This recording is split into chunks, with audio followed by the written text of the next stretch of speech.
Let's get ready to rumble!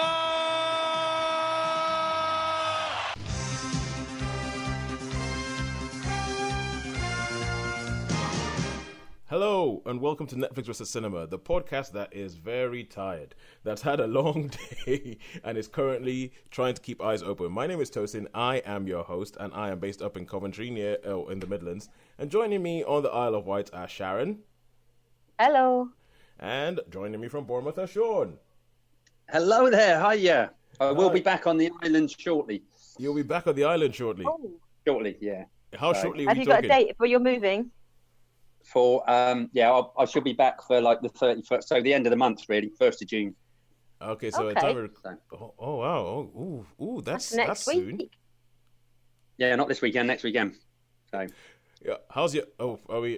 Okay. We're just gonna have a little bit because apparently this is mental health awareness week. So I'm just gonna ask questions like, how's your mom gonna do with that? How's your mom gonna feel with that? With you heading back? that's it.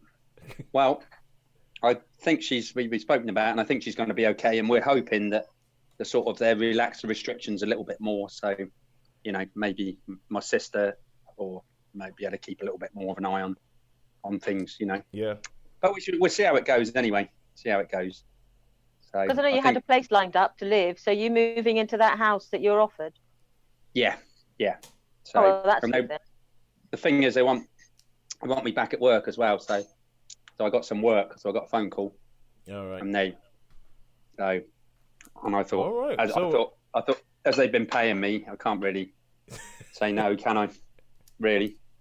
Yeah, even though I'm going to be honest with you, Shaun, it does look like you have a pretty nice setup down in Bournemouth. It looks like you have a pretty sweet setup because, for those of you who do not know, it was Shaun's birthday recently. In the past week, we celebrated Shaun's birthday. Sharon, shall we do a very, very, because it's over Zoom, a very convoluted and totally disjointed happy birthday thing? Yep, I'm sure we can manage to clash quite perfectly. Thanks, guys. Okay, cool. Okay, 1, 2, 3. Happy birthday to you. Happy birthday to you. Happy birthday, dear Shawnee. Happy birthday to you. Thank you so much, guys. That's really, really kind of you. Really kind. We were due. Well, as we were due to have a big party, but Yeah, because you had the same because Tosin led the way this year with his ending with a naught birthday. Yeah. Yep, and I had my ending with a naught birthday, and then it was your ending with a naught birthday. So we were planning on having a big naughty birthday surprise. Well, a big karaoke party, weren't we? I was looking forward to singing Islands in the Stream with you. Yeah. Or something equally. Yeah. Well, perhaps we'll postpone it till November, and then you can all come along with the November one. How are you fixed for November? Yeah, hopefully. Yeah. Well, at the moment, November's wide open because nothing else is going to be happening then. That's right. So it's not as if we have any other plans to come with other things. Oh no, but yeah, happy birthday for that, Shaun. As always, hope it was in better circumstances. But very soon we'll be able to say essentially we're going to cut Bournemouth out of our Netflix cinema thing. It's just going to be Coventry, Midlands, Isle of Wight. Sorry, Bournemouth. You were there for a while, but now you're gone. Mm-hmm. All right. Who knows? You might return. You never know. You never know. It might do. Happen. It might do. So on Netflix vs. Cinema, as the name implies, if this is the first time you're listening to the show, and it has, I'll explain in a second, but it's been brought to my attention that there are actually people who just listen to the show, and the first time they listen to one of these episodes when they listen to one of these episodes, it might be the first time they ever heard us. So you might think Netflix vs. Cinema, what on earth are you talking about? We're in a lockdown, there's no cinema, how does this show keep going? And we would usually go watch a couple of things on Netflix, watch a few things in cinema, weigh them up against each other, and then we'll figure out where have we had the best time this week, what has provided better bang for our buck. Is cinema dying because Netflix is just everywhere, or does cinema still have something to offer? Now, cinemas have been taken away from us. We have declared Netflix the winner for, I thought it was going to be for the rest of 2020, although cinemas are fighting, and they're trying to come back mid-July. There's this whole talk about cinemas trying to come back mid-July, and even when they mentioned the lessening of the restrictions, the lockdown restrictions, did you guys notice that on the graph at the end there was a cinema thing with a cinema ticket stub in it? Yeah. I haven't seen that. So what was that? So run that past me one more time. Okay, so when Boris Johnson came on TV and he said, okay, we're going to be releasing some restrictions. In phase 1, you can go out and the whole really complicated thing he said, they had that arc that sort of like goes up high and then sort of like has like a slow slope.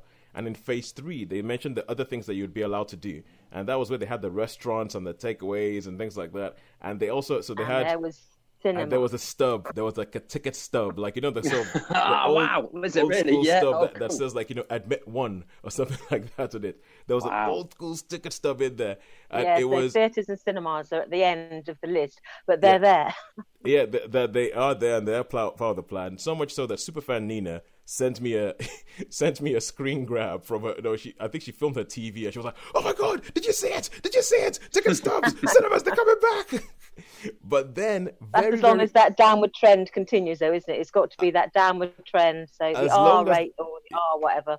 Yes, as long as the downward trend continues, that was the idea, that they will bring cinemas back, and I think cinemas are pushing for mid-July. However, the next day, when another minister was doing the sort of coronavirus briefing, the ticket stub wasn't there.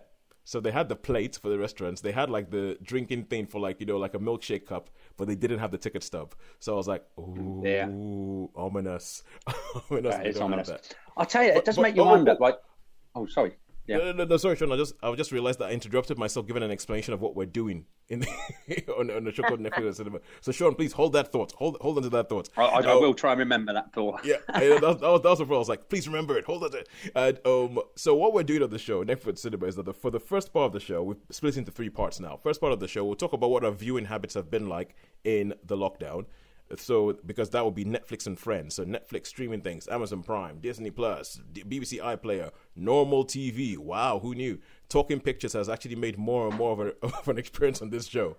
The second part, we're going to talk about cinemas. What we do with cinemas is a celebration of cinema where we interview somebody, usually a cinephile, usually a massive film buff, and we just ask them a couple of questions, but we'll get to those later.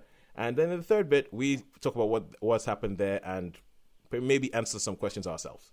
So, Shaun, what were you going to say? No, I was just thinking, it was like, have you ever seen that? Or recent? It was a recent movie called The Happening with Mark Wahlberg. Mark Wahlberg, yeah. Mark Wahlberg talks to plants. Yeah. Well, when I watched in the news, and it's all about this, and all the countries unlocking, Italy's unlocking, Greece unlocking, Spain, and I wondered if perhaps it's not some sort of thing. Perhaps it was just like this strange happening that happened all over the world, and it's going to. It's just going around. Again. You know what I mean? I'll tell you what my wife thinks. My wife thinks that this year might be the year of the biblical plague. Yeah, really? Because if you read in the Bible, you read about the story of the biblical Revelation. Plagues. Is that in Revelation? All that? No, the plagues are in Old Testament. They're early on. They're Old Testament. They're Moses. They're Moses. Oh yeah. Either Genesis that was or Exodus. like God's of it. Yeah, that's right. Yeah, with the toads and the plague. Yeah, or even in the Ten Commandments, Charlton Heston does the whole thing. The plagues show up, and so it's the fact that at the beginning of the year you had the Australian bushfires, and those were like going all over the place. Then you had all these storms coming and smashing. So I mean, in the UK, there's some people who have had it bad because they've been smashed by 2 storms in a row, had the livelihoods, and then the coronavirus showed up. So you had wildfires, storms.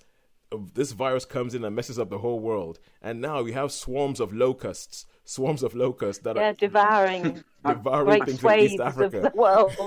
Yeah, and you're thinking, this is all sounding very familiar. This is all sounding. When we start getting gnats and flies and things, I'm not going to be happy. Yeah, when the River Thames overflows and there's frogs everywhere, we know where. And then rivers of blood. That'd be nice. But rivers of blood.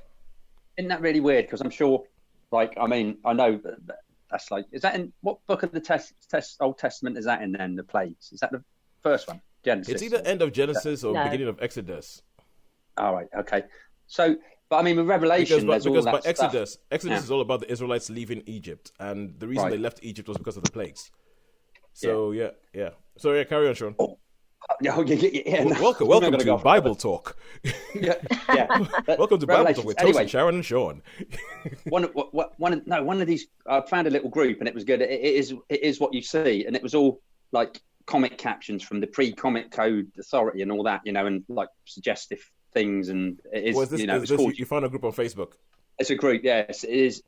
You see what you see, so it could be. It's like double entendre sort of things. Like something might be holding something. And anyway, we won't go into it. But it was really, really funny. But someone put in from a magazine from. Someone said it was the 50s, and I said no, because it's LBJ, so it's got to be 60s. But it was like a racist thing. It was like it had face. It said you got to say who you like and who you didn't, and it was like, what do you think of Catholics? What do you think of atheists? What do you think of Jews? What do you think of? Yeah, and it was just this whole thing from. It was about. I reckon it must have been about 1963 or something, and it was in a comic, and it was trying to make people aware of. It's real interesting stuff, just like this thing. Why would they put that in a comic, Oh, so, yeah, it was a bit like a bit of a McCarthy thing, where you could like the witch hunts. Yeah, you could see if you was, who you liked, if you didn't like, if you were tolerant and all that. So you had if you picked, you had about 5 different choices of little boxes with little smiley faces in or sad faces or whatever, and then it would tell you at the end. It was like you have those psychological things answer these 10 questions and we can tell you if you're a geek or not. Yeah. So it's answer these 10 questions. I will tell you how racist you are. Yeah, or that's it exactly. Or you answer these questions. What Star Wars character asked you? You ask that type of thing. But yeah, no, I was thinking, my God, nowadays that would be well. Terrifying. It'd be horrid, wouldn't it? They wouldn't. Yeah, and it was but it was accepted. It was accepted in those days. It was accepted. It was accepted. Oh, all right. Now with that, let's go into our viewing habits. What we've been watching. But first of all, I was talking about the fact that people might be listening to this, and something happened this week that brought home to me that people actually do listen to stuff that you say when you put it out there. So I had somebody called Lisa Smith get in touch with me. It was just like a random Facebook Messenger thing that came through this week. And it was like, Facebook gets in touch with you and it just sort of says, oh, hi, this person wants to connect with you. And every now and then you get that, and it's either somebody who wants to sell you something, or every now and then it might be some picture of a woman who you're pretty sure is not the person who sent you the message, if you get what I mean. So, but this I get those. It's normally men in uniform for some reason. I get people who are pretending to be American colonels who suddenly want to be my friend. It's like, I don't quite believe that this American colonel is seeking friends across the world. Yeah, I wish that's what I was getting. You see, what I usually get is some toned woman with a 6-pack in a bikini, and usually with bad language, or no bad language, but broken English, and saying, oh yeah, I want to be your friend. There's loads more girls where I come from, that kind of stuff. Yeah. And just kind of no, no, thank you. But this time round, I got a message from a lady called Lisa Smith, and it says, I have just discovered your podcast. They don't make them like they used to, and I am really enjoying it.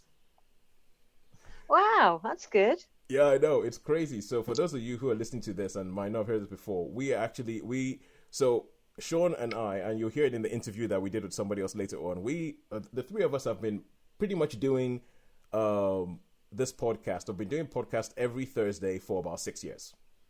6 years, crazy. I know, it's absolutely crazy. It's absolutely crazy, because I'll still be like, yeah, Shaun and Sharon, they're like, new friends. But when you say we've been doing podcasts for 6 years, you're thinking, oh, maybe we are old friends. So it's and she came across They Don't Make Them Like They Used to. This is the first podcast that we did together, and she was like, I was like, oh, how did you come across it? She was having a 50s movie marathon, and Guys and Dolls was the last movie she watched. She'd forgotten how much she loved it, and Gene Simmons is the most adorable pisshead. In brackets, she twerks before it became a thing. And I thought, why is there no podcast celebrating old movies? So I found you on Spotify. That she writes, Day of the Jacket, I think she might mean Day of the Jackal, unless there is a film called Day of the Jacket, is a favorite of mine. So I'm listening to it next. I don't remember us ever doing that, but apparently there's an episode of that. But she has just streamed A Letter to Three Wives on Amazon Prime. Now, wow. Yeah, that was one of your recommendations. I saw that one on your recommendations. Yeah. If anybody, okay, now Douglas. Yeah, Kirk Douglas. If anybody's listening to this, and I know that there's sometimes on this podcast where we kind of switch and we become a little bit more like, we almost become like, the advertising thing for They Don't Make Them Like They Used to, because we talk about it quite a bit on the podcast. But bear with us a little bit. So Let's Three Wives is my hidden gem, like ever, one of my biggest hidden gem picks. It's like, if you've never seen this film, track it down somewhere, find it out. It is awesome. Joseph L. Mankiewicz, because the year before, All About Eve, and she said that, and I was like, oh, okay, yeah, this woman is speaking her language. So apparently, she just sort of came across us, and then she says, so I was kind of like, oh yeah, it's like, how did they don't make it like they used to lead you to me? It's like, how did you find me on Facebook from that? Because I didn't remember putting that link in there. And she goes, don't worry, I'm not a loon.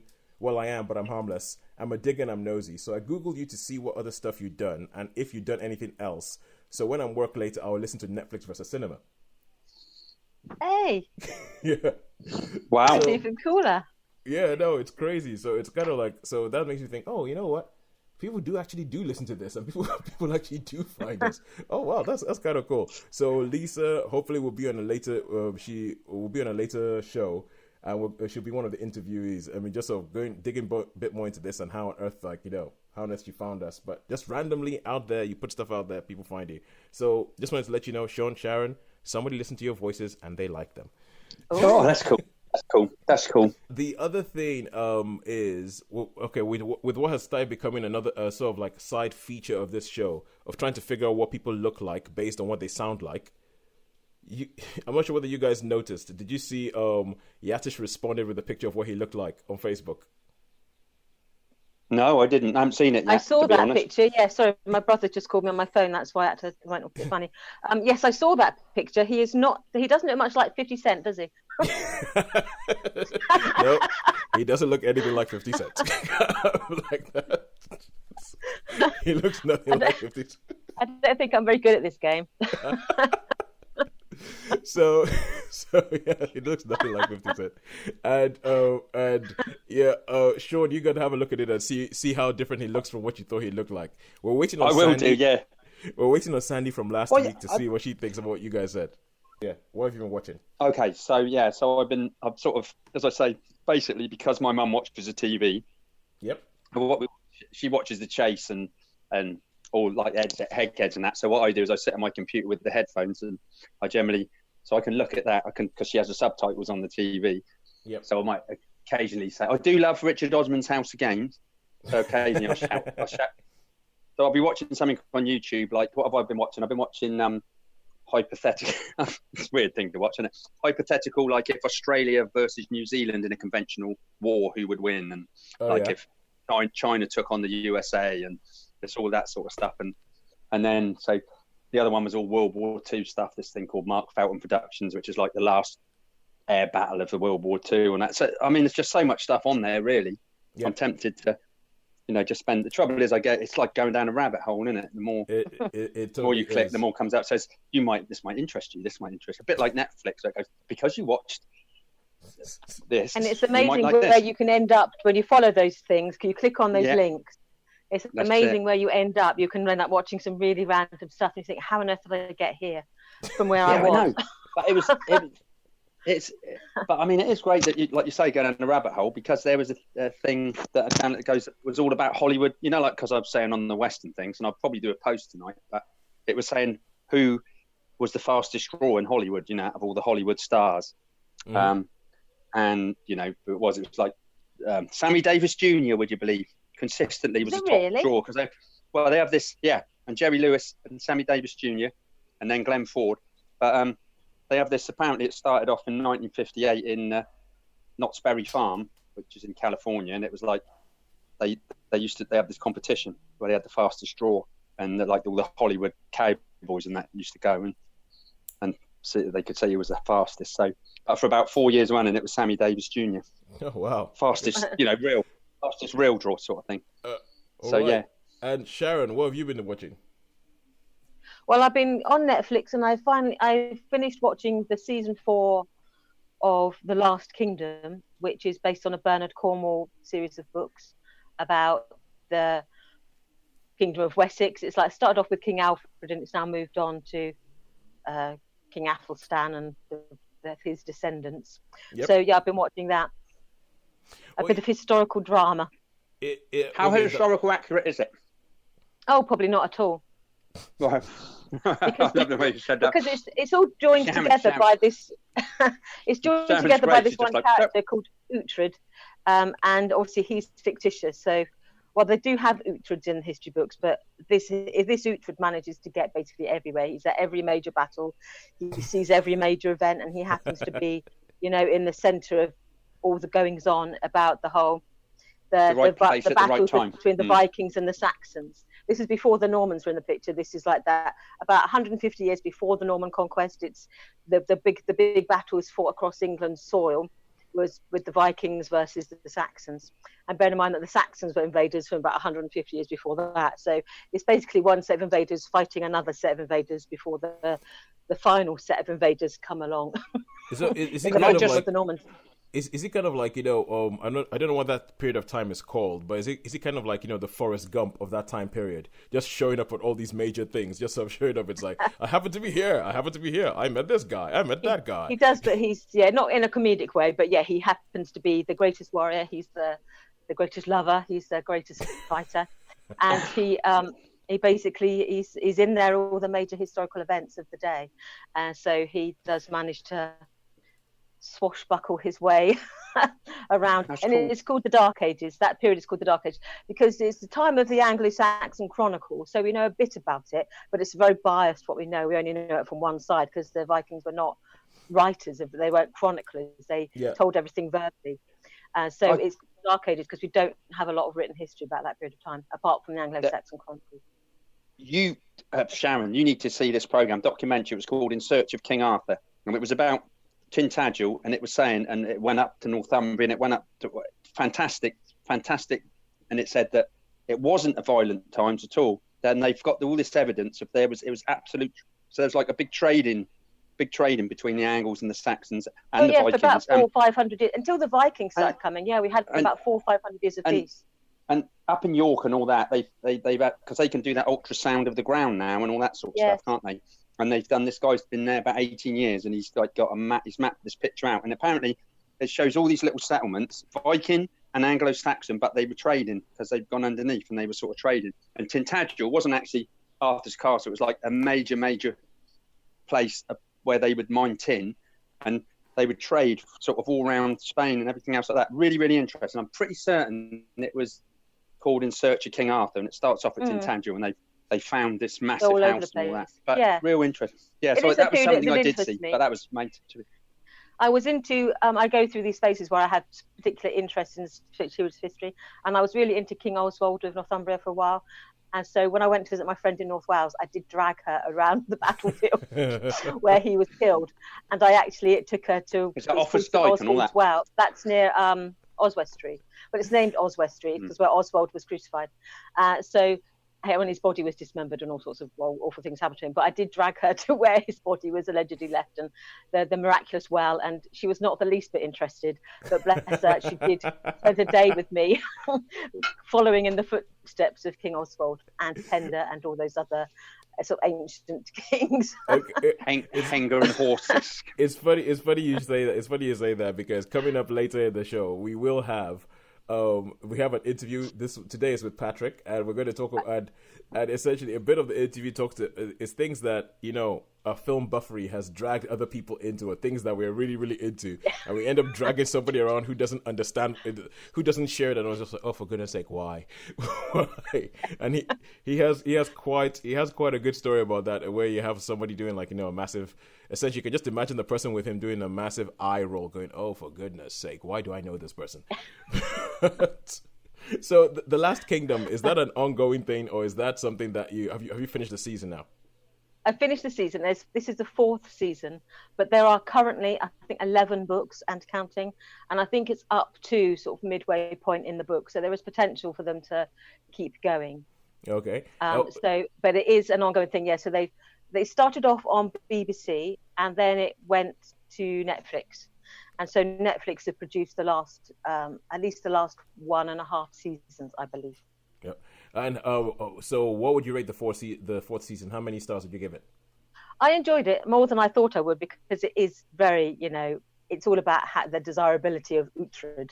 And so, but I enjoyed it. So I thought it was entertaining and daft. So I would give it a 4-star. Okay. I would say it's certainly worth wasting an evening watching. I watched, I think, all 10 episodes over. I didn't watch it in a binge watch. I watched it over 2 weeks and 2 episodes at a time. So, but I enjoyed it. Yeah, it was worth spending an evening on. Is Bernard Cornwell the hornblower guy? No, he's Sharp. Very similar, Sharp. but That's it. Okay, yeah, Sharp. Yeah, okay, yeah. That's it. Because I know that there's a and the Winter King. Yeah. Yes. And the Winter King. He's done loads of books. Yeah. Yeah, and he did a great series of books about Agincourt. All right, because I know there's an author called Wilbur Smith who has a character called Shaun something in South Africa, and the way he writes this character, you can be like, this guy is just the person who he wishes he could be. So, he's kind of like the boa James Bond. Yeah, but he is very much like Richard Sharp in that regard. Is that Sharp managed to be at basically every major battle in the Peninsular Wars. I mean, it isn't physically possible for like one regiment to be at every engagement, but Sharp managed it. You know, he was there. He was that awesome. He was just everywhere. He was just that awesome. All right, cool. And for me, one thing about Sharp, it's gone. One thing about Sharpie was they did Sharp's Waterloo, and he's how it happened I don't know because they're miles apart. But 1 minute he's at La Haye Saint, and the next he's at Hougoumont, and they're like he covers all of the battlefield. Either end of the battlefield. Yeah, he's at all the key events. He's at like the cavalry charge, then he's at the Hougoumont, then he's at the squares, then he's everywhere. All in the name of teaching kids history. Well, yes. or living vicariously through someone who never existed. All right, so finally, the final thing of what our current viewing habits have been. So I've been watching I've been catching up with when you record things off your Sky Plus box, or in my case, my Virgin TiVo box. I've been catching up with a whole bunch of stuff. I'm trying to clear it out where I set up a series link. So I've been watching a lot of that. But the thing I want to talk about is The Last Dance. The Last Dance, which is it's the documentary series about Michael Jordan and the 1990s Chicago Bulls. I think I mentioned it before. Mentioned it you before. Did. Yeah, and it finally, because they were only releasing 2 episodes a week, and they released the final 2 episodes this last Monday that went past. And I finished watching it, and I have to think that have you ever had a TV series where you know it's going to end at some point, and you get really annoyed about the fact that it has to end, because you know that the ending is never going to be as satisfying as the ongoing thing that you were learning about. Yeah, and this is a TV series that I totally had that with, and I think the ending is a little bit of a letdown. But I think a big part of the ending being a letdown is the fact that it had to end. if you get what I mean. So it was. I was just enjoying hearing all this stuff. I think the storytelling in it, as I said before, it's some of the best storytelling I have seen. The way it sort of linked everything together, says this happened, and it takes you back in time to this happened, and then this character comes in, and then that character comes in, and this is what happened with his person, and that's what happened with that person. I just feel like the way it linked everything together is masterful. It's really, really great, and you don't have to be a sports person to actually enjoy it. You don't have to be into sports whatsoever. Right. You know, honestly, the way that they focus on the characters, and there's a lot about it that it's kind of like what makes a champion, and I've been texted back and forth with my cousin about it because he's a massive basketball star, and he just sort of talks about Michael Jordan, and he says Michael Jordan's mentality is insane, and it is insane because this guy, there's a particular scene in it where he's playing a game with some guy, they're just sort of like, the security guards at the Chicago Bulls stadium, and it's where you flick a coin and see who can get the coin closest to the wall. And even in that, he is so competitive. And you can see when the other guy gets the coin close to the wall, the dark look of thunder on his face of, how dare you beat me at something? You're like, good Lord, this man's crazy. He's crazy, but he is. At that time, he was, and everybody in the documentary. So because there's a bit of a wrinkle in that this documentary, even though they don't say it on screen, it is partly produced by his production company. And so there's a little bit of hagiography where it just kind of goes, oh, he's amazing. Everybody saying he's amazing. There's a little bit of that in there. And so once you take that in there, you go, okay, fine. But then there's some things that they put in there and go, Well, the fact is he was amazing. Whether he's the one telling you or someone else is telling you, he was amazing. He was the biggest star in the world at that time. I thought it was an absolutely brilliant documentary series, and the only thing I was sad about was that the fact that it had to end. And because of that, I'll give it 4 out of 5 stars. But if you can, catch The Last Dance on Netflix. Okay, because I saw it, but I know nothing about that sport. I know nothing about the people who participated in it or the culture around it. So I thought, I don't know if there's anything in there for me. But it sounds quite interesting. There is. One of the things my cousin mentioned is because while all these things were happening, we were in Nigeria and NBA hadn't come to Nigeria in a big way and we didn't really have access to it. So there's a whole bunch of history we missed out on. So for us, having to watch this and actually going, oh my word, this is what was going on in the background. We didn't know that. We didn't have any clue about that. It's absolutely fascinating to see a historical document of a time you actually lived through, but something that you just had absolutely no idea about. It's fascinating. It's great. And I would say, Sharon, watch the first episode and then tell me if you think there's something in this for me or not, because I think it's just brilliant. The storytelling is brilliant. And now we get onto the cinema section of the show. As we said before, what we're doing during the lockdown is we are speaking to cinephiles. We're speaking to normal people who just absolutely love, borderline obsessed with cinema. And this week we spoke to Patrick, who was referred to us by Sandy, who was on the show last week. So Shaun and I, because when she told me this guy is a film buff, he's loved film for a long time, he's 70 years old, and I was kind of like, okay, I think he and Shaun are going to have some overlap, and I need to get Shaun on this call with me. So Shaun and I had a chat with Patrick over Zoom, and the funny thing is, even though I was like, oh, we're going to speak to Patrick over Zoom, we're going to see what he looks like. Therefore, that means that Shaun can't play his favorite game. What do they look like based on their voice? However, Patrick's webcam was not working, so we did not get to see what Patrick looked like. So we could still play that game, and for the first time in the history of the show, because usually everybody who I've spoken to have been friends of mine who I've known for a while. For the first, I don't have a clue what they look like, so I can play as well. Yay! Yay! but Yay! But you can go the first then, Tos. Oh yeah, but onto the serious stuff. First of all, we're gonna have to listen to Patrick, listen to what he has to say, and talk film. Here's Patrick. Thank you so much, Patrick, for joining us on the Netflix versus cinema interview, the lockdown interview. Thank you so much for joining us. You're very welcome. Now, you were referred to us, or you were, shall we say we were referred to each other, we were forcibly put in touch by our mutual friend, Sandy, who when I interviewed her for the podcast, said, yes, you got to speak to Patrick. You got to speak to, it's going to be awesome. He's going to love this. So, do you want to tell us a little bit about your background and why it is that Sandy was so what's the word? Effusive? No, was so adamant that we speak to you. Okay. All right. Well, I guess I almost literally grew up in a cinema because my mother worked in a Granada cinema in Acton in West London. And she worked in that cinema from, when I was virtually born until I was about 20. And throughout that time, I spent many, many, many hours in the dark, in the magic of the dark. I also got a job in my teens as an usher. So I actually worked there too, which was great, except if it was a poor film, you had to watch it 7 times. Okay, yeah. So that started my absolute love of cinema, and it's never left me. I've always absolutely adored cinema. I think I said to you earlier, that I've got quite eclectic tastes in cinema. I like art house stuff. I like foreign language films, but I love Hollywood. I love blockbusters. And, I've got favorite directors like everybody that, I tend to like their films by and large. Yeah. So film is just very much runs through my veins, really. Oh, cool. Good stuff with that. And so you said your mom worked in a cinema and you were pretty much born in there. If it's okay with you, would you mind us telling us what year that was? I was born in 1950. So we are looking when I was like 9 years old. I think I'm right in saying it was the peak of the second peak of cinema going in this country. I think the first was in the 30s. and then it died away, and then it came back in the 50s and early 60s. I can remember queues around the block, around the cinema, to get in to see things like Summer Holiday with Cliff Richard, you know, and stuff like that.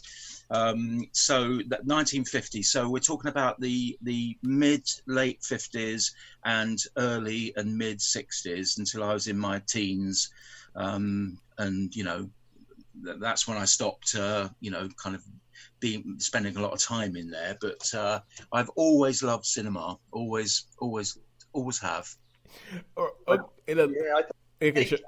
can totally hear what you're saying there. I think the trouble is, what happened is, in the sort of early-ish mid 60s, a lot of cinemas started converting to bingo halls and the like, don't they? I remember there used to be a lovely, the modern cinema. It was the modern, absolutely, you know, all old Art Deco with, like, you know, the Art Deco thing with the big sweeping column. I certainly do. Yes. And that turned into a bingo hall. The one thing I used to like was that you could have, during those days, they had things called continuous performances, where you could, you know, you weren't like kicked out. It wasn't like, you could go in and you could stay in all day if you wanted to, because you know, any time. And I think I've said this before on a few vlogs with Tosin, is I remember one school half term, the film Zulu was on, and I think I must have seen that.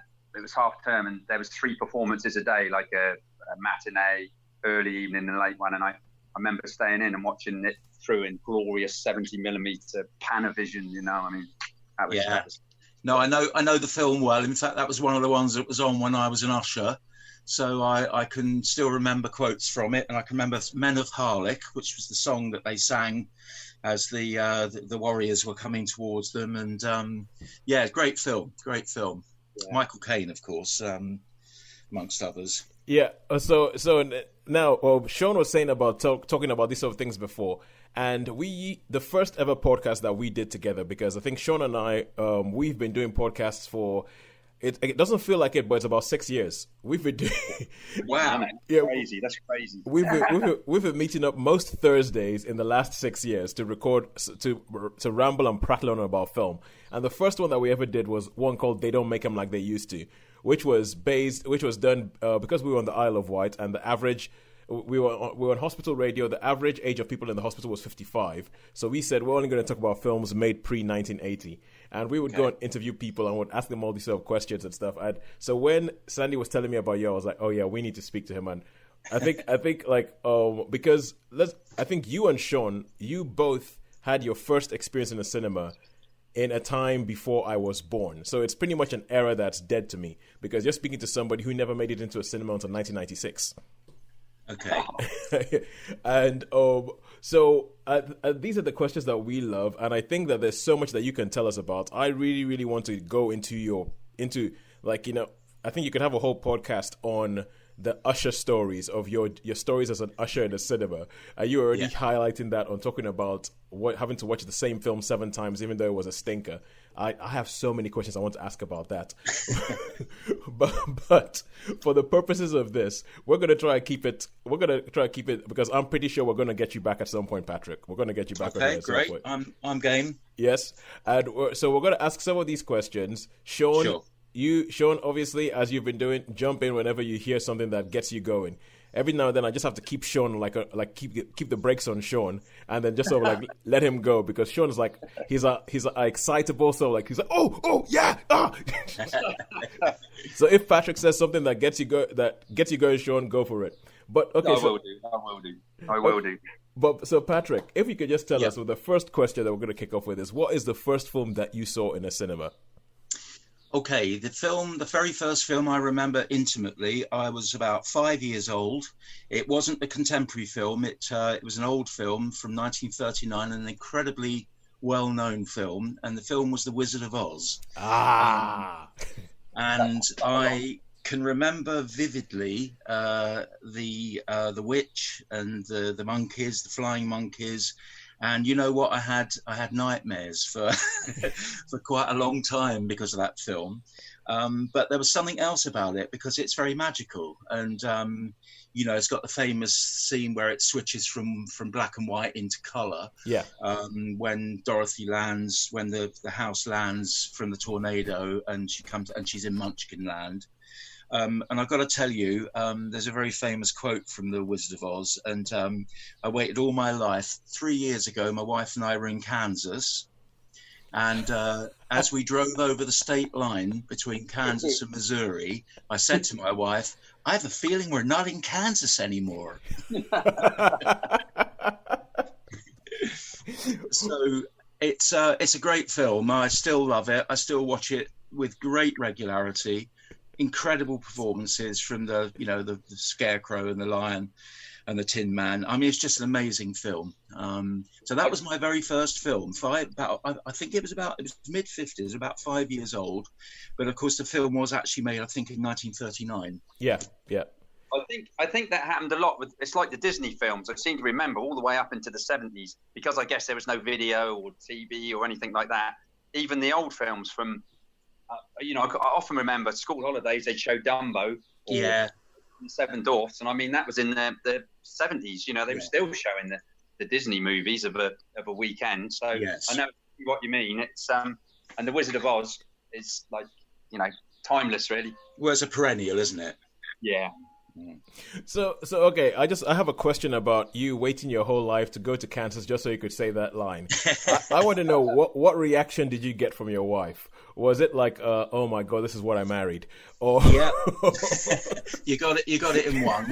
We've been together a long time. We've been married 40 years, and we were actually there because of her, because her grandmother was born in Kansas, and we were doing some family history. And but yeah, I got the kind of rolling eyes and the, oh no. But I thought it was a brilliant moment. I so look forward to saying that. I can totally imagine it. I can imagine that you're just going to be sat down there going, you know what? I'm not even sorry. No, I apologize for nothing, because it's a bit like because my favorite film, we've spoken about this before. My favorite film is The Blues Brothers with Dan Aykroyd, John Belushi. Sure. Yeah, I absolutely love The Blues Brothers. It's almost like something that got passed down from my dad to the rest of the family, and I ended up in Chicago, where most of Blues Brothers is set. Yeah, and it didn't even occur to me when I was going to Chicago that that's what the Blues Brothers was, until I got there and I opened up a newspaper and they were talking about some like a retrospective about Chicago and them filming, and I was like, oh my God, this is it. And I remember dragging my friend who actually lives in Chicago around the town to all these different places where they'd filmed the film, and more or less having a meltdown, going, oh, this is it. This is where the car fell apart. Oh, this is the Cook County Assessor's office. This is where Steven Spielberg comes out. And she's like, what the hell is wrong with you? And I'm like, you don't understand what I'm going through right now. So I get it, but I totally understand that you might have gotten a massive, massive eye roll when you said that. Yeah, just a bit. Yeah. It's funny when you go to places that have been in movies. I mean, I went to Bodega Bay, where where that. Sorry, Shaun, I can't believe you just said that. I was on the tip of my tongue. I was about to say, and I went to Bodega Bay in California where they did the birds, and you came out with it. How about that? I know. Well, I've had this with Tosin before. It's almost like I don't know if it's mind power or what. I don't know. But Tosin, how many times have I said I was just going to call you, or you said the other way? And I'm giving you a call. Yeah. The thing. But yeah, Bodega Bay and Sebastopol and all around that area. It's quite amazing, really. I mean, I'm a big Americophile. I mean, I love it. I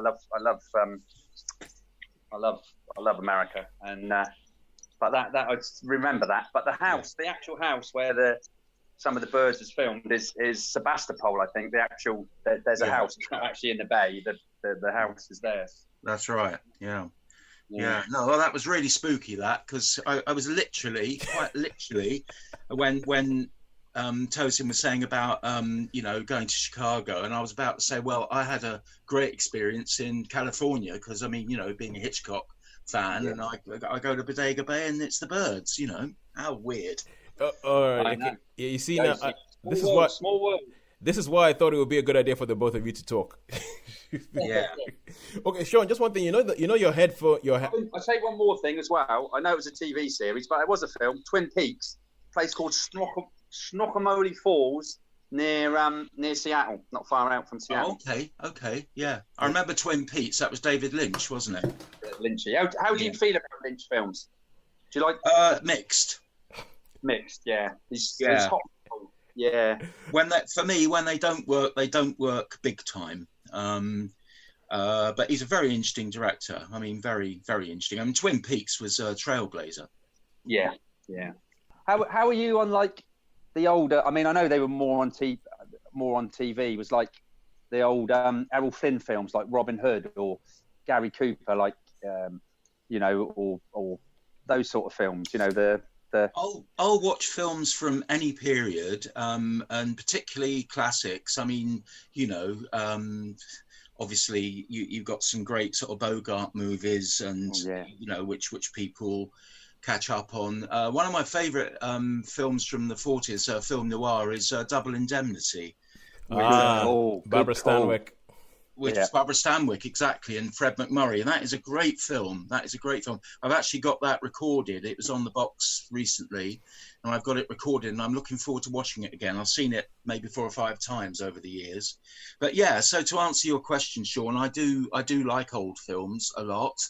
In fact, one of my favourite films of all time is an English film from the 40s, which is Brief Encounter. I can practically quote Brief Encounter from beginning to end, because I've seen it so many times, and I love that film. I like David Lean as a director.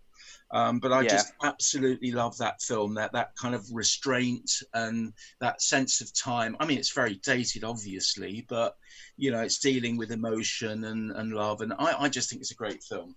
It's still a classic, isn't it? Still a classic film. Oh, yeah. I mean, I think, I remember a film, and I'm not normally into it, but I think there was a film, I think it was called Random Harvest, and it was where, or it might have been on Waterloo Bridge, but it was where, I think it was... No, one time about someone like. But anyway, there's so much, isn't there, really? So, I mean, normally that's TV fare. You see them on TV, and I quite often see them and think, I'm going to catch up on that and see. Well, we've got the wonderful channel Talking Pictures, which does a lot of films from the 40s and 50s, and I love that. And what I'm starting to do is catch up with films that I remember contemporaneously from the sort of late 50s and early 60s, and they come round again on Talking Pictures. I saw one the other day, very strange film with Hayley Mills called Sky Western Crooked. Oh, good Lord. Very strange film. Do you know that? I don't actually know that one. Sharon does. Sharon loves because this is the thing. All right, this is pretty much turning into an episode of our first ever podcast. They don't make them like they used to, because they don't make them like they used to, which you can still find on all good podcast providers everywhere. One of the last episodes we did of that, Sharon brought up Sky West and Crooked as we used to have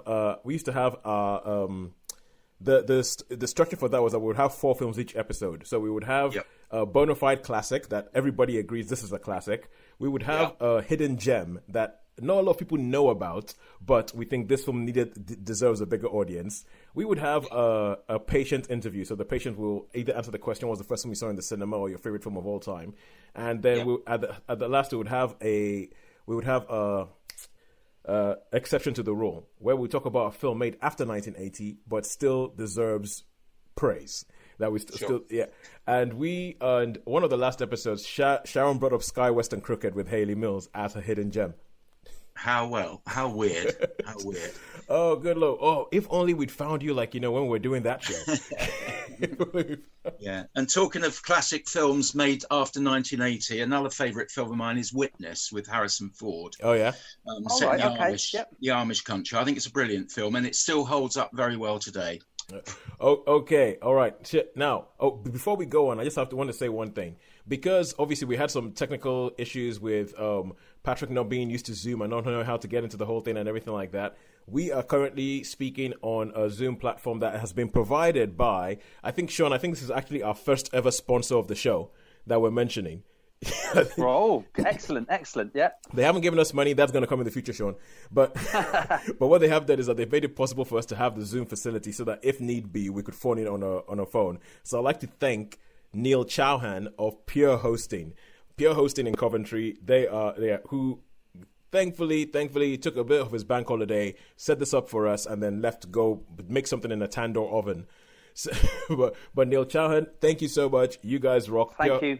Pure Hosting for all of your website needs. If you need websites for a small business, get in touch with Pure Hosting. Purehosting.com. No, purehosting.co.uk in Coventry. Anyway, now I'm going to move us on to the next question before Shaun asks something else that gets us down another rabbit hole.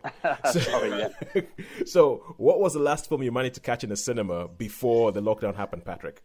Well, do you know what? I did, because you told me what questions you were going to be asking. I did think about this, Tosin, and I'm afraid it's a toss-up of 3 films, because I saw 3 films in rapid succession. I can't remember the chronology, but one was Little Women. Mm-hmm.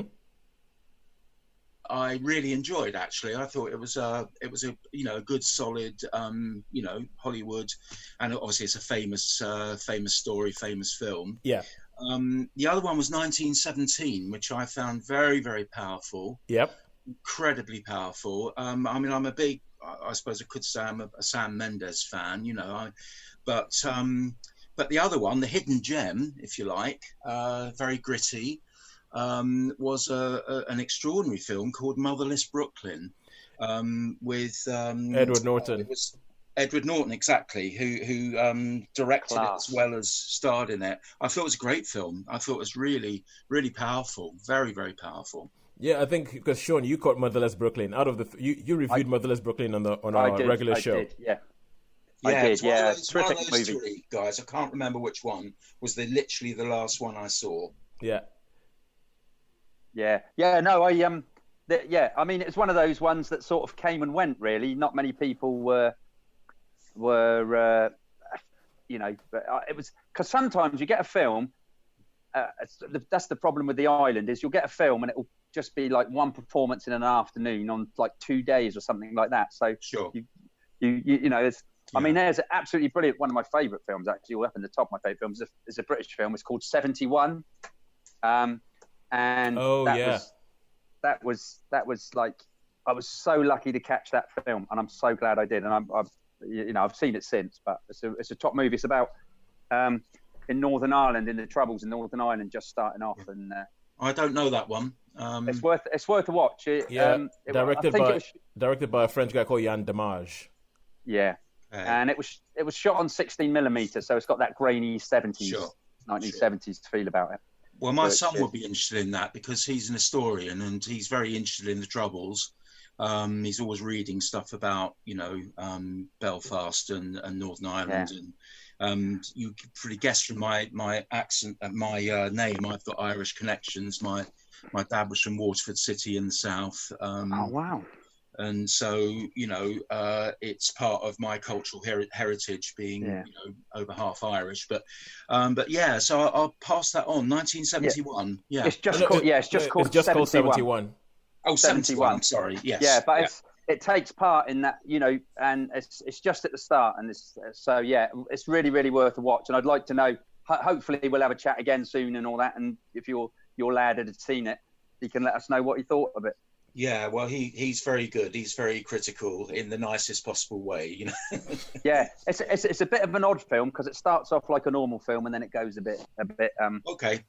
No, I wouldn't say Apocalypse Now-ish, but but essentially, Shaun, this is a film that you saw and it immediately jumped up into like your top 3 films of all time. It did, yes, it did. Yeah, definitely.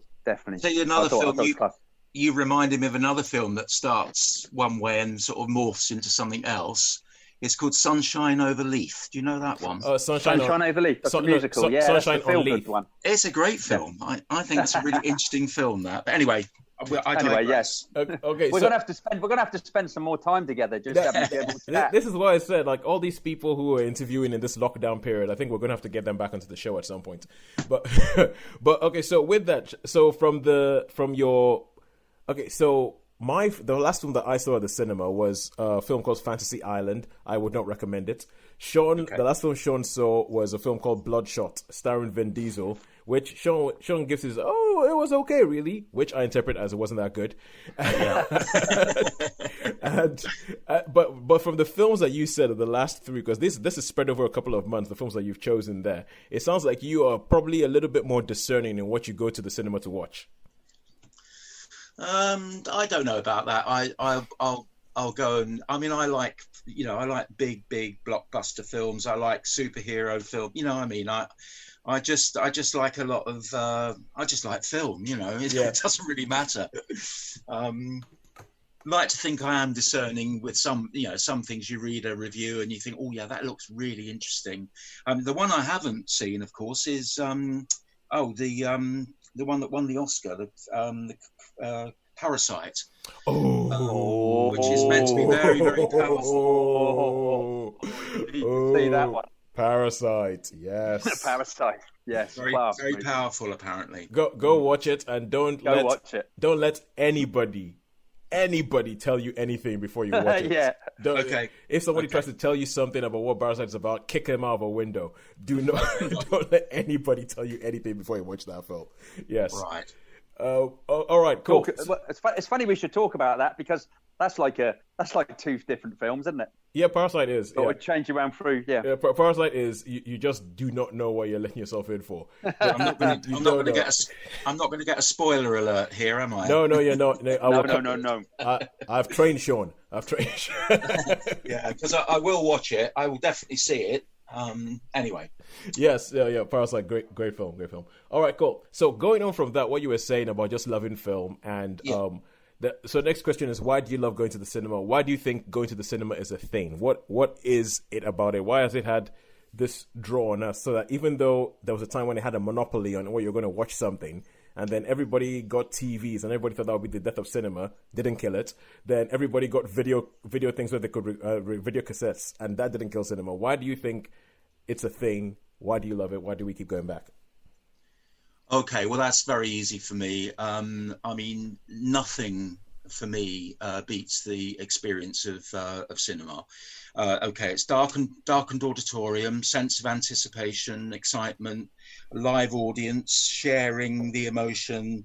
That thing that you sometimes get with films that have a wow ending, either positively or negatively, and you kind of troop out of the cinema with all the other people, and you're all in kind of stunned silence. You just can't replicate that. You've got to go to a cinema, and I'm going to say it, I just think the bigger the screen, the better.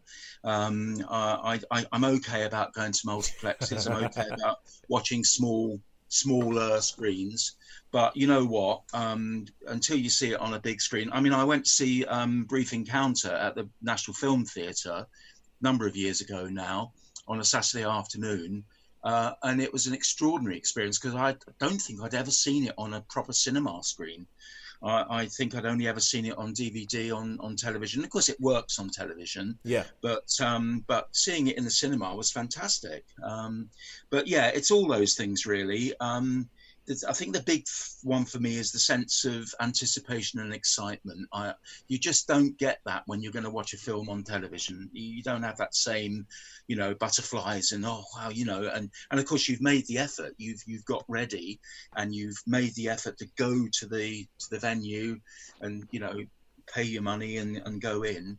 And I'll tell you the other thing, I've got a secret vice, and my secret vice is I love going to the cinema in the afternoon, which I completely disagree with my wife on, because she doesn't believe you should watch films in the afternoon. And I said, well, if I was a film critic, I'd be watching them at 10 o'clock and 9 o'clock in the morning. Yeah. They watch them all day long. But I love watching films in the afternoon. I guess it's from all those years in the cinema with a torch, and starting at like lunchtime and finishing at 9 in the evening, Cool. Big screens. You can't beat big screens, can you? You just cannot. The bigger the screen, the better. Agreed. And like when the period we're sort of talking of, 50s, early 60s movies, they did make those glorious big Panavision films, like How the West was won. How the West was won, and fall of the Roman Empire and Longest Day, all those Longest Day, all big. And to see them, and I totally agree that if there's a movie you watch on TV, it's okay. You can actually go to the cinema and see it retrospectively, and it is a whole different experience. It's a whole different experience. So, I totally agree. Yeah, because in Shaun, we do have a man who has travelled, and especially when you live on the Isle of Wight, travelling somewhere is a bit of a deal. You've got to get on a ferry. You've got to drive somewhere. You've got to make an effort. And you're talking about Shaun, I mean, because I remember you went up to London, to Leicester Square. I did, yes. Just to see, what was it, the Hateful Eight on the biggest screen. The Hateful Eight, yep. Yeah, the Hateful Eight Roadshow, an extra 17 minutes. You've got a programme, you've got a break, you've got an overture at the beginning. I mean, I remember Battle of the Bulge when that was at the cinema. They used to play an overture. So, you go into the cinema and you sit down, and then all the music would be played like 10 minutes before the actual film started, and then you'd have a break. So when you saw the Hateful Eight, Shaun, did they have a girl with a tray and some Kiora orange juice in it? No, they didn't quite do that. That was still, I mean, you had to go outside, or you could put orders in. It was a bit like the theatre where you could put your orders in and people go out to the bar and get them, I think. Because there was an intercession, wasn't there? Yeah. So intermission, sorry. Yeah, there was an intermission, But I mean, the experience. I remember going to see Empire Strikes Back at the Odeon Marble Arch, and they played the sort of refrain, and you got curtains that would open. They go, the music would play, and it was just like it was glorious. It was like, whoa! It was a proper experience to go to the cinema. And it's quite interesting because that shows how the cinema kind of came out of the theatre experience. Yeah. Because you still have a stage and you have curtains, even though there's no people behind, there's a screen behind there, but it's the same concept, and an intermission and all that stuff, isn't it? Yeah, there's the film theatre in Bradford, which I went to a couple of years ago. Yeah. And in October they have what they call the widescreen weekend, and then the celluloid Saturday. So it's one of there's three places in the world that can show Cinerama films. Yeah, I think one's in Seattle, one's in New York, and one's in Bradford. Can you believe it, Bradford? Well, they had the first IMAX, didn't they, in this country, in Bradford? That's right. And I saw how the West was won in original 3-strip Cinerama. I mean, it was a bit scratchy and it had been restored, and the guy spoke about it at the beginning, and you can imagine. And even though the film's not a particularly good film, it was an experience. And I swear that at the break, when you've got Debbie Reynolds singing "Away, away, come away," and old Gregory's looking, I was in tears. It really, it was an experience. It was an experience. So we should all go. Really, I'm gonna one year. I'm gonna. Oh, wait, we'll have that. We'll have a podcast trip. We'll have a podcast trip. I'll tell you what. We'll go to Bradford to what do you call it, the widescreen weekend. Yep. Okay, I'll tell you what. Okay, one year when we are all allowed back outside, once we're all allowed back into the cinema, Shaun, you organize it. We'll all go to Bradford and we'll record the podcast from the widescreen weekend in Bradford. How about that? That'd be cool. And we'll go out for a curry afterwards. Oh, right. Yeah. There's we could do that. That'd be good. So. Yeah, widescreen weekend. I mean, once upon a time in the West, just fabulous on a big screen. Okay, all right, cool. So, Patrick, we promised you half an hour. We are pushing that. I think we might have pushed that. That's okay. That's all right. But this is our final question that we're going to ask: is that what are you most looking forward to seeing in the cinema when they reopen? Well, I'm really sort of sorry and embarrassed about this one because I have not earmarked any particular film at all. But what I would say very much on this is that, just the thought of being able to pick up the phone and book a ticket for the flicks and to go and to watch a film. I will watch anything that's released, post lockdown.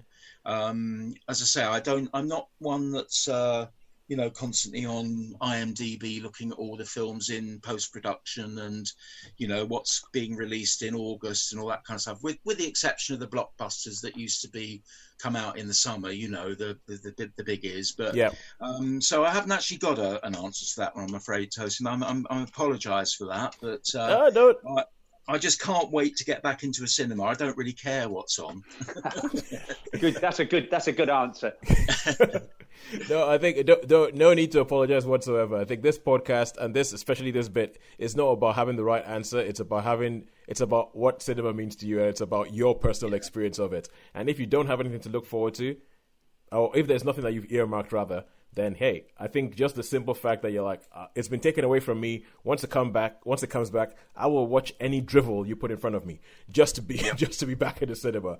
I totally get that. I used to say that if it looks good, if it's visually good, I don't care about anything else. If it looks good, it's got me. It's hooked me. Don't care about the plot or the characters or whether it works or not. If it's visually stunning, because it's a visual medium. Yeah. If it's visually stunning, I'm all there. Yes. All right. Cool. Thanks for that. And now since we've been doing these interviews, there's a whole bunch of questions there's a whole bunch of supplemental questions that I've had that have come up to mind. I'm like, we could ask this, which is why I think we have to bring people back. And one of them is, is your most unique cinema watching experience good? Your most unique cinema watching experience bad? And also, favorite cinemas you've ever been in? Those are the other questions. And with what you were talking about being an usher and all that kind of stuff, I know that's another hour of chat. I know very well. That's another hour of chat. So we hope to get you back on the podcast. Thank you so much. I would love to come back. Yeah, thank you so much for being on this time. Tell your son if you want, he can listen and he can critique us and tell us how we don't have enough things about Northern Ireland. No problem. We'll be fine. We'll be fine with that. But we are on Twitter at Netflix versus Cinema. That's Netflix vs Cinema. On Facebook as Netflix vs Cinema. And if you want to get in touch and you want to have your interview, or you want to be interviewed about your views as well, please do get in touch and we would love to get you on at some point. But Patrick, once again, thank you so much for being on. And Shaun, is there anything final you want to say? I was just going to say, Patrick, it's been a real pleasure. It's been a real pleasure to talk to you. I still can't figure out what you look like yet, but I've got about 4 ideas. So I'll write them down and I'll do an amalgamation of them, and then I'll let you know before I see you. But it's been a real pleasure to talk to you, and thanks for coming on. Well, the sentiment is mutual. I've really thoroughly enjoyed this, and may I say to the pair of you that it's absolutely wonderful to talk to people that know about cinema, can reference things that actually ring a bell for me. So it's been a great pleasure, truly. So, and I'd very much love to come back. All right, thank you. Thank you very much, Patrick. We look forward to it. That was Patrick. Thank you once again for being on the show with us. So what did you guys think of Patrick? He's a lovely chap, isn't he, really? It would be great to meet him in person, I think. Just sit down and have a really good chat. And one day, hopefully we will. We'll, have a chat. But, I've sort of... I got a mental picture of him. So, okay. So I think, which would be quite interesting. But keep your powder dry what he looks like. Yeah. No, I think he's a well-knowledgeable, nice guy. Oh, right. But I did quite like your idea, Shaun, of what was it called? Is it the widescreen weekend or the big screen weekend or? Widescreen weekend. Yeah. No, that. So Sharon, what do you think about Patrick? What do you think about the interview? Well, I thought it was a good interview, and the fact that he started off as growing up with his mum working in the cinema and then being an usher in the cinema. But wow, what an amazing first film to see, The Wizard of Oz, at the cinema. Yeah. The impact that would have had, because it was a film that was a game changer in many ways, wasn't it? Going from the black and white to the colour. Yeah. All the characters that just are fantasy characters, but they managed to bring them to life in such an amazing way. And it still is an amazing film today. So I think, what an amazing first film to watch, to see The Wizard of Oz at the cinema as a child, and that would stay with you as it did for him, for your life long. So I can imagine that would be a good start to your cinema going adventure. but did you get And what the I fact that meant? he got to say the line of when he crossed from Kansas into Missouri. Yeah, because I was thinking with that, I was thinking like when you mentioned the whole thing about dragging your friend around fields in Wales and everything, I was like, oh my word, it's like maybe we all have this tendency. Maybe we don't realize because we're into something, we end up dragging people out. And it immediately made me think about his story about driving out of Kansas with his wife and saying that line, and I could just see the eye roll. Yeah, I could see the eye roll that she gave him. Because I was like, oh yeah, I've been there. I've been there. Like I said, dragging someone around Chicago. Like your Blues Brothers tour of Chicago. Yes, it was. But one of my favorite bits of that interview had to be the bit where Shaun mentions, was it Bodega Bay in San Francisco? Bodega Bay, yeah. Birds. The bit where you mentioned that, he was like, oh, I was just about to say. Yeah, I know. It's one day we're going to have to do sort of locations around the USA. I've been to a few places, but that was just like when he said he'd been there as well. Because I often say this, Bodega Bay. It's really, really funny though. But where they're actually in the house, it's not in Bodega Bay. It's in a place called Sebastopol, and it's nowhere near. Well, it's the same sort of area, but it's not near the bay. So it just shows you how we're cutting in the films. But yeah. So the miracle of editing. The miracle of editing. I know I probably got cut off when I was talking about widescreen weekend, yeah? But I think we should go next year. Sharon, I did ask you to go. Do you remember? Yes, last year it was just not a good time for me to go. But this year, hopefully my availability, well, not hopefully, if I still don't have a job by then, my availability will be quite, I will have much more availability to go. The funny thing about this is that it makes me begin to think that there's something about Yorkshire, that Yorkshire might have been like some sort of cinematic hotspot for the UK. Because I was speaking, an interview I just did recently with a friend of mine, Karen. She's the one who made the deal with me that she'll come on I said, come on the podcast and I'll catch up with Homeland and tell you what I think. So she lives up in Leeds. And the discussion started getting onto like, she was like, oh, we've got some amazing cinemas in Leeds. And like in Leeds, apparently they have like the oldest gaslit cinema in the world, which I don't know what that means. It's not in the world, but in the UK. And one of them it's something like, it was the first cinema that showed some kind of film. But apparently that's like a sort of historic hotspot. And then you talk about Bradford, which is right beside Leeds, and Bradford having this widescreen weekend. So I'm seeing that when we're actually allowed to go back in, and once we can do all this sort of stuff, I say we do. I agree with you, Shaun.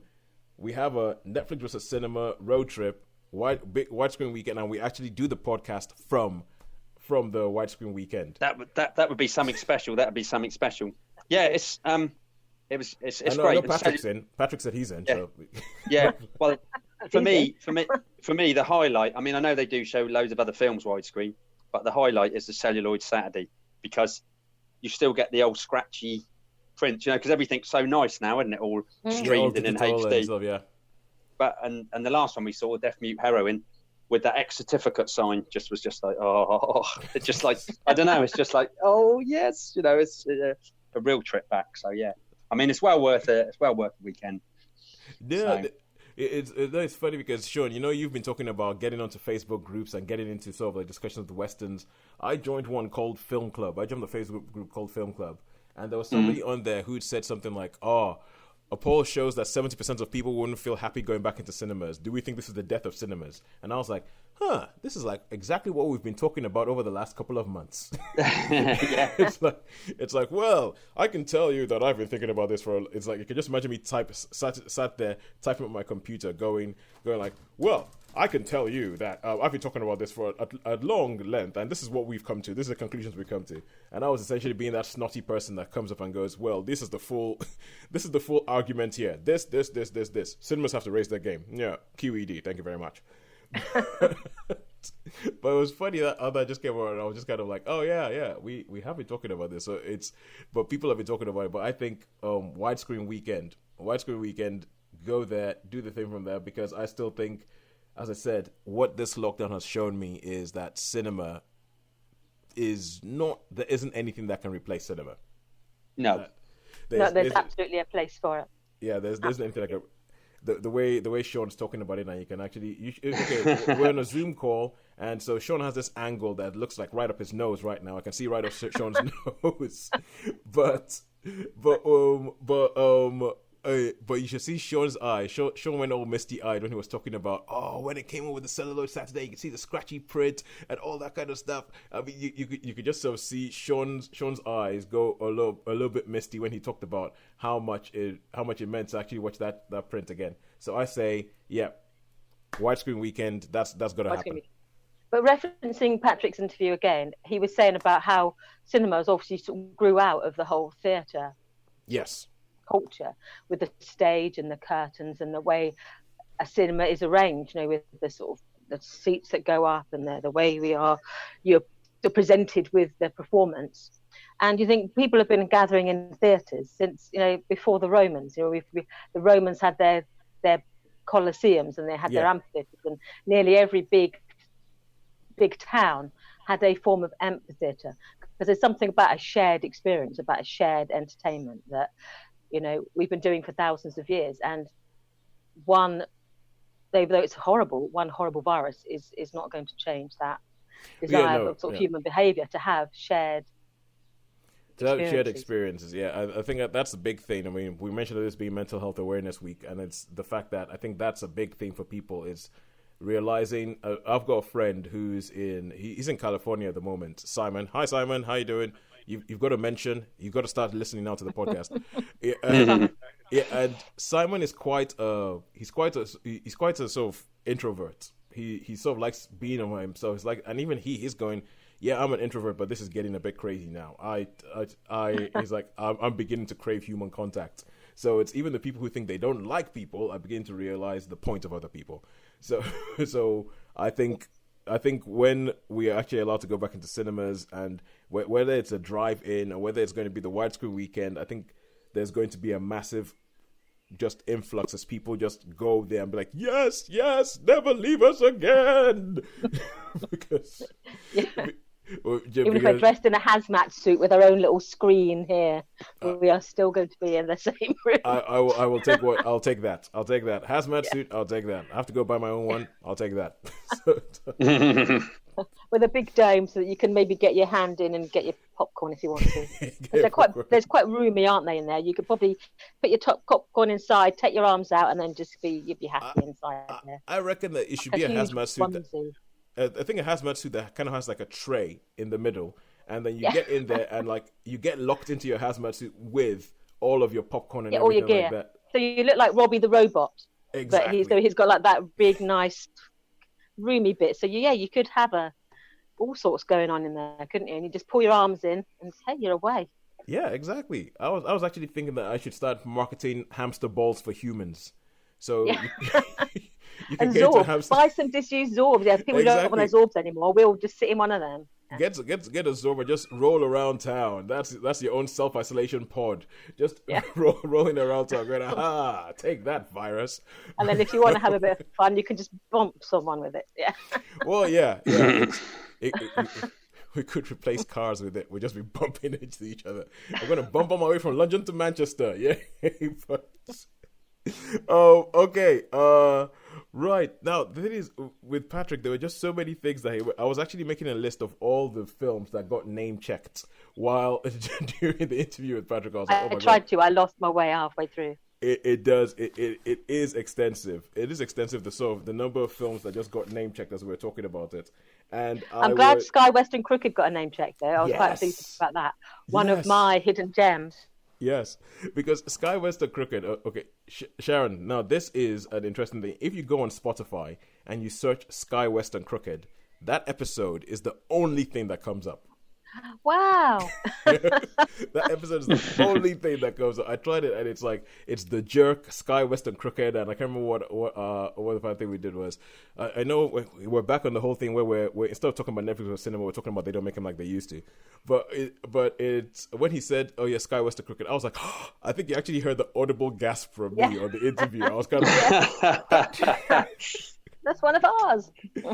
I was actually kind of, to be honest with you, when I was thinking, right, one of the things that I was thinking when we had the interview with Patrick Shaun was that I was thinking, man, we should have found this guy 4 years ago when we were still doing They Don't Make Him Like They Used to. Yeah. It would have been Andy, wouldn't he? He would have been Andy. He's almost kind of like, you know, a walking history of cinema, or that whole thing. He's like a walking history of it, and as I said, I do want to get him back on because as I said, with some of the questions I wanted to ask, or supplemental questions I want to ask, depending on how long lockdown goes on, is I want to know favorite movie viewing experience, favorite theater you've been in, all this sort of things, and I think he would have some great stories. So now, as we usually do, we shall end up with what do we think they look like based on their voice. And Shaun, thank you very much for letting me go first this way. Now, based on his voice alone, based on how Patrick sounds like, I reckon he has the voice of a man who has held on to a good head of hair. So, Yep. I'll agree with that. Okay. Yeah, he has a voice of a man who has held on to a good head of hair, like, well, all the way to his 70s. So I reckon good head of hair. Because it's 70, I'm going to say he's grey. And now this is the bit where it might get insulting. I imagine him in almost kind of, that's it. You know the Werther's original adverts? Oh yeah, Yes. like a granddad type. The one, yeah? granddad. I feel like his clothes are like the granddad. So if they Werther's original, It's cords and cardigan. cords, cardigans, round about 6 foot tall, and because of that, full head of hair, all silvery and all that kind of stuff. It's Okay. Right. For me, I think he's quite tall. I think he's quite tall, and he's got a good head of hair. I don't think he's quite grey. I think he's probably one of these people that's sort of kept his colour a little bit. And I think he's probably I think he's quite what should we say? Quite live. You know, not like quite. What's the word? Live. You know, not like muscly and stuff, but yeah, but like sort sinewy, of, tall, a nice, but yeah, tall, sinewy, gangly. Sort of a perhaps a He bit of escaped the Michelin spray.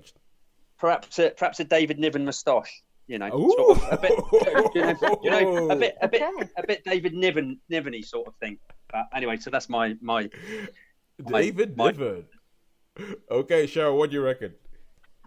Well, he referenced his Irish roots, didn't he? To say that he's got this sort of Irishness about him. So I was thinking someone, who's quite trim, clean shaven, greying. I thought greying.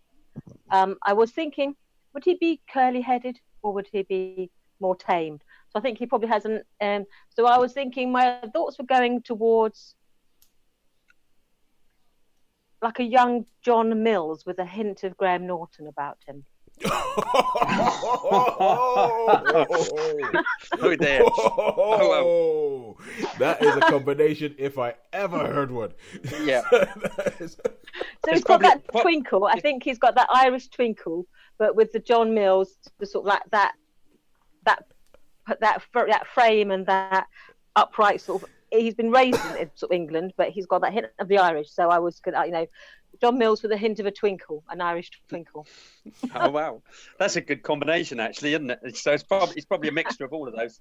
I'll be really surprised that I think it'll be hilarious if he turns out to be like totally bald, 5 foot nothing, With a full beard, like Father Christmas. with a full beard and dresses like Mick Jagger or something.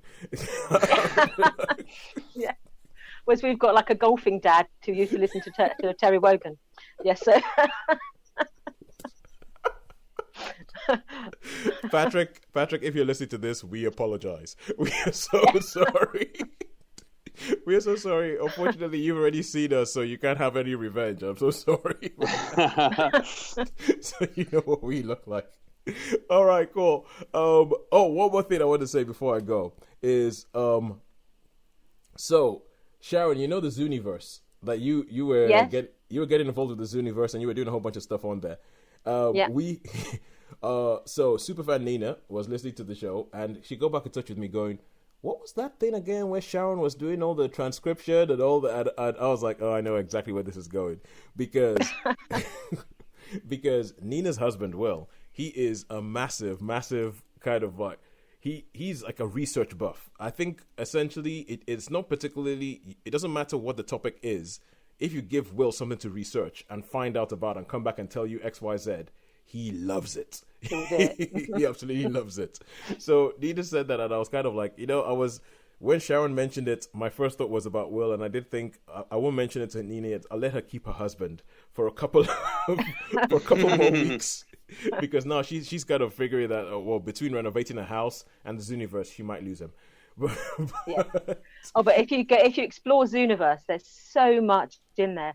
They have about 100 current projects, and so if you want to look at star maps, if you want to look at underwater footage of penguins, if you want to do what I do, which is recording anti-slavery manuscripts or the war dead of the First World War, you can record their burial details. There's so much stuff, or even bird watching. If you're into birds, you can help record birds of the 1950s. So there's so much on there. So there's basically, if you have an interest, you'll find something that will tap into that. Is there anything about the cinema? Well, there was the closest thing was the Orson Welles letters. I helped transcribe some of those. They had the whole they produced all of the letters written to Orson Welles after the broadcast of the War of the Worlds, and they had handwritten ones and they had typed ones, and you basically transcribe them so anyone has access to those. But they were only about 2,000 of them, so basically the volunteers fell upon those, and they were literally, the entire archive was transcribed in 2 days. So I was lucky. I managed to do 5 of those letters, and some of them were absolutely fascinating. They were wonderful pieces of sort of social history. So, but you have some of if they're really, you think it's going to be a popular one, you've got to get in there quick, because basically there's thousands of volunteers all around the world who be going yes, and then they will fall upon it. So, but yeah, there is a humanities and there's an arts section. So if you're interested in the arts, you can go in and you'll find sometimes they put up different things. Okay, you can help. I wonder if there's anything about the Old West. The Old West. I'm trying to think. They did. There was some. There's the Australian West. They had all the records of Australian convicts. You could transcribe the records of all the Australian convicts. Wow. So you've got their whole. Their record. You had their name, where they arrested for, all their convictions, where they're imprisoned. You had the entire Australian convict thing, and there's Anzacs. You can do Anzac records. So you've got to hunt for it, but there's certainly, but probably the thing. Well, you can do the American Civil War soldiers. There's a whole archive on those. I can just feel Shaun. I can feel Shaun circling the rabbit hole. Shaun circling that rabbit hole. It's on a periphery. Circling that rabbit hole, about to go in. But I'm not sure whether it's just me, but it might be an OW thing. But usually, whenever people say Orson Welles, my first thought is Oscar Wilde, and and so whenever they say Orson Welles, I'm thinking, oh yeah, Oscar Wilde, and then you're like, letters to him, like, oh yeah, those must have been quite interesting, especially because at that time, it must have been quite difficult with him that he had to hide his homosexuality. Maybe put that in the letters, and then you say radio broadcast, and I'm like, what? Oh yeah, it's the other guy. It's the other OW. But I always for probably about 30 seconds, whenever somebody mentions one of their names, I always get confused with the other one, even though I know they're different people. But there's something about that OW that just sort of bamboozles me. Okay. Anyway, I think we will stop there until the next time, till next week, when I think our interview will be. It's probably going to be Arun, a friend of mine called Arun, who goes in depth into superhero movies and why they are so great. Okay. Until next time, it's a goodbye from me. It's goodbye from me. We waited there. Okay, it's a goodbye from me. Waiting. See you all.